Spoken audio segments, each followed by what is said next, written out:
When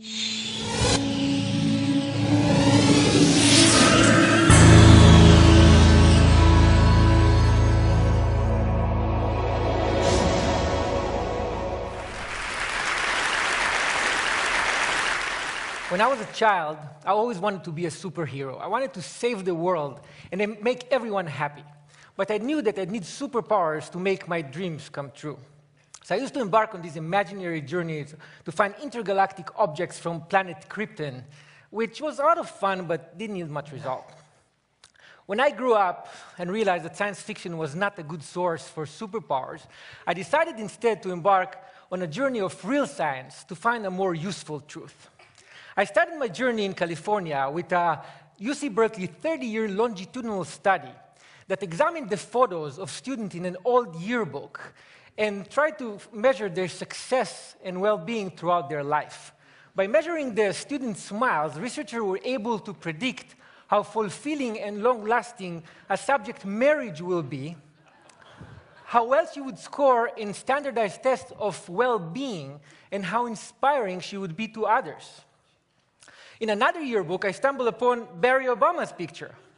When I first saw his picture, I thought that his superpowers came from his super collar. But now I know it was all in his smile. Another aha moment came from a 2010 Wayne State University research project that looked into pre-1950s baseball cards of major league players. The researchers found that the span of a player's smile could actually predict the span of his life. Players who didn't smile in their pictures lived an average of only 72.9 years, where players with beaming smiles lived an average of almost 80 years.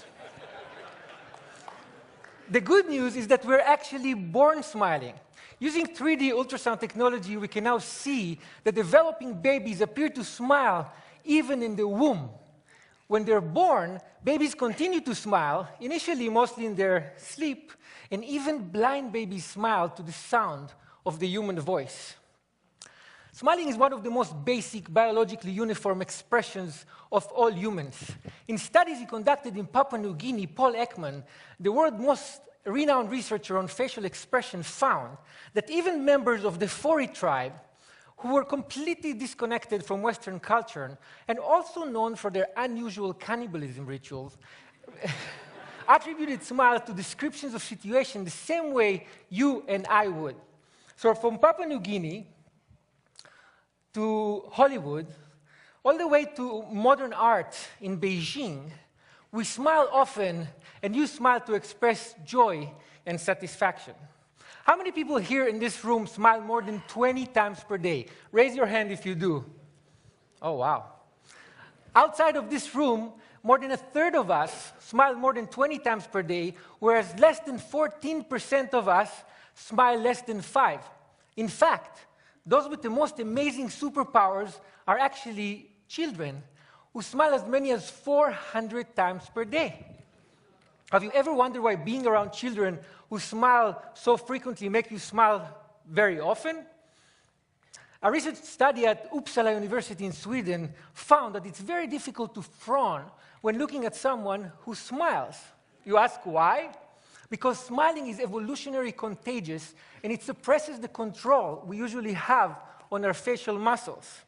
Mimicking a smile and experiencing it physically help us understand whether a smile is fake or real, so we can understand the emotional state of the smiler.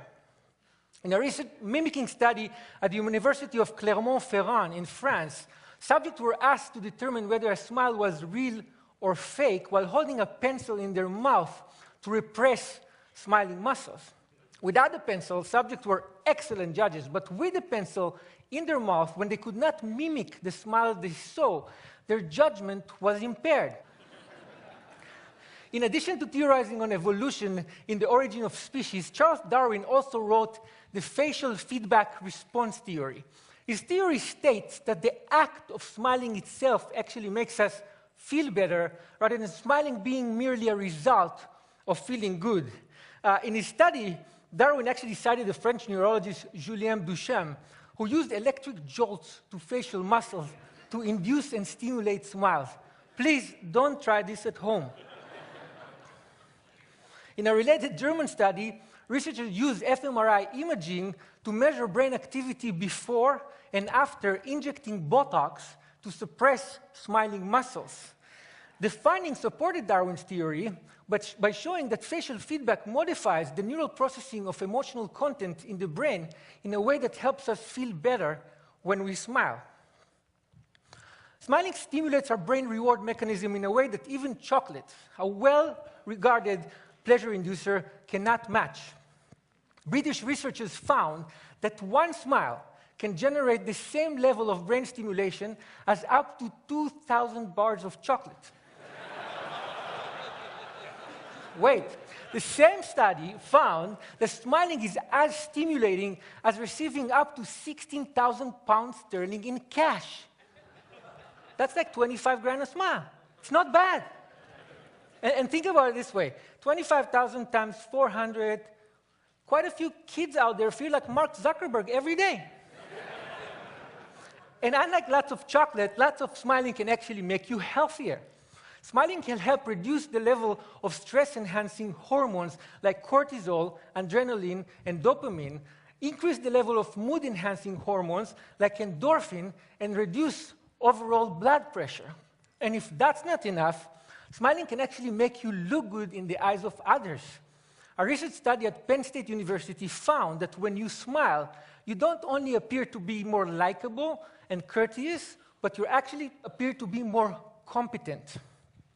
So whenever you want to look great and competent, reduce your stress, or improve your marriage, or feel as if you just had a whole stack of high-quality chocolate without incurring the caloric cost, or as if you found 25 grand in a pocket of an old jacket you hadn't worn for ages, or whenever you want to tap into a superpower that will help you and everyone around you live a longer, healthier, happier life, smile.